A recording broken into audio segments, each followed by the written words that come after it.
कक्षा 8 संस्कृत दसम है। पाठ है नीति नवनीतम। प्रस्तुत पाठ मनुस्मृति के कतिपय श्लोकों का संकलन है जो सदाचार की दृष्टि से अत्यंत महत्वपूर्ण है। यहाँ माता पिता तथा गुरुजनों को आदर और सेवा से प्रसन्न करने वाले अभिवादनशील मनुष्यों को मिलने वाले लाभ की चर्चा की गई है। इसके अतिरिक्त सुख दुख में समान रहना, अंतरात्मा को आनंदित करने वाले कार्य करना तथा इसके विपरीत कार्यों को त्यागना, सम्यक विचार उपरांत तथा सत्य मार्ग का अनुसरण करते हुए कार्य करना आदि शिष्टाचारों का उल्लेख भी किया गया है। अभिवादनशीलस्य नित्यं वृद्धोपसेविनः चत्वारि तस्य वर्धन्ते आयुर्विद्या यशोबलम। तो इसमें कहा गया है कि प्रणाम करने वालों का और वृद्धों की, बड़े बूढ़ों की सेवा करने वालों का जो है, ऐसे व्यक्तियों की प्रतिदिन उनकी 4 चीज़ें वृद्धि करती हैं, उनकी आयु, विद्या, यश और बल। अर्थात कहने का मतलब है कि जो व्यक्ति विप्रों, वृद्धों आदि के अभिवादन का स्वभाव वाला है, जो नित्य ही वृद्धजनों की सेवा शुश्रूषा करता है, उस व्यक्ति के आयु, विद्या, कीर्ति और शक्ति की वृद्धि होती रहती है या वृद्धि को प्राप्त करता है। यम माता पितरौ क्लेशम सहिते संभवे निर्णाम न तस्य निष्कृति शक्या कर्तुम वर्ष सतेरपि। माता पिता मनुष्य की उत्पत्ति में जिस कष्ट को सहन करते हैं, 100 वर्षों में भी उसका निस्तारण नहीं किया जा सकता है, उसका ऋण नहीं चुकाया जा सकता है। कहने का मतलब यह है कि माता पिता मनुष्यों की उत्पत्ति में, गर्भधान करने में, अपनी कोख में धारण करने का और प्रसव वेदना झेलने का जो और रक्षण और पालन पोषण इत्यादि का जो कष्ट उठाते हैं, वह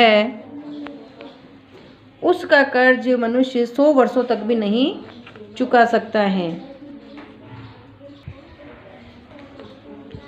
तयोर नित्यं प्रियं कुर्यादाचारस्य च सर्वदा तेष्वेव त्रिषु तुष्टेषु तपः सर्वं सम्यापत्य।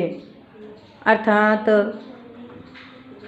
उन दोनों का तयोर यानी उन दोनों का किसका? माता पिता का और आचार्य का, उन दोनों का और आचार्य का प्रतिदिन और सदैव प्रिय करना चाहिए। उनका कभी गलत नहीं करना चाहिए, हमेशा उनका प्रिय करना चाहिए। और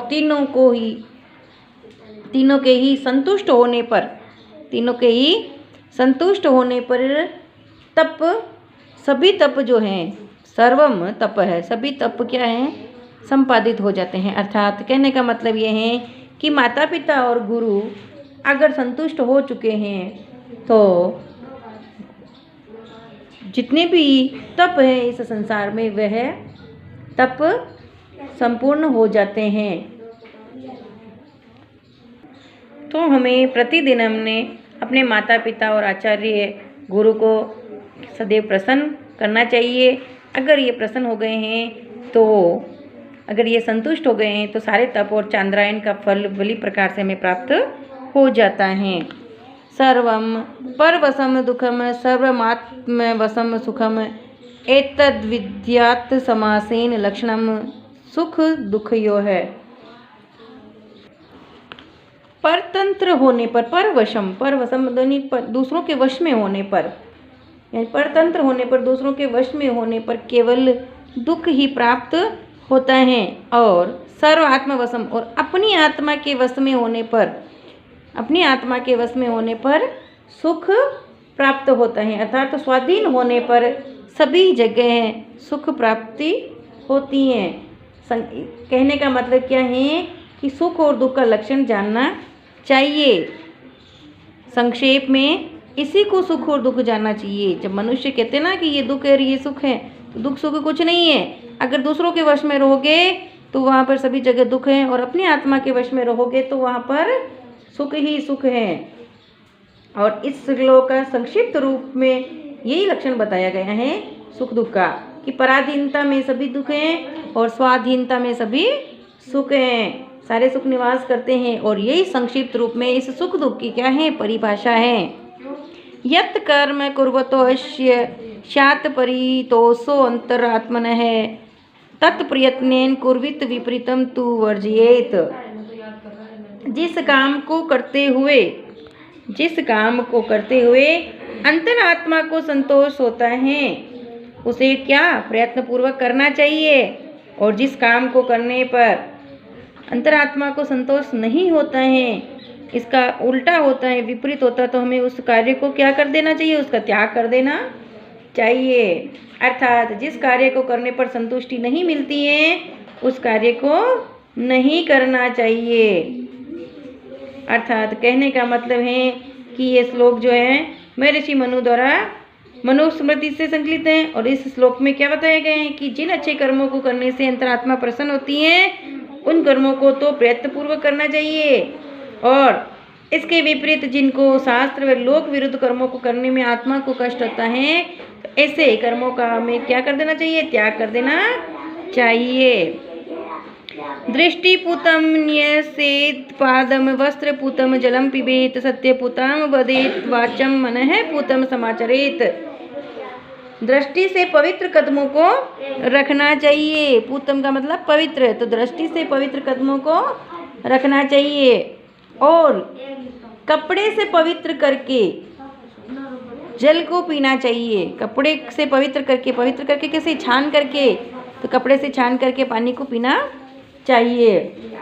सत्य से पवित्र वचनों को बोलना चाहिए और पवित्र मन से व्यवहार करना चाहिए। समाचरित व्यवहार।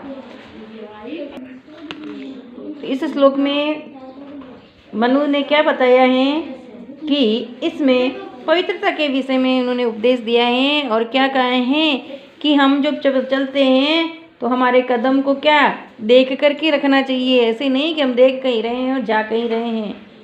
तो दृष्टि से पवित्रता देख कर कदम रखना चाहिए, और पानी को हमें कपड़े से छान करके पीना चाहिए, शुद्ध जल ही पीना चाहिए।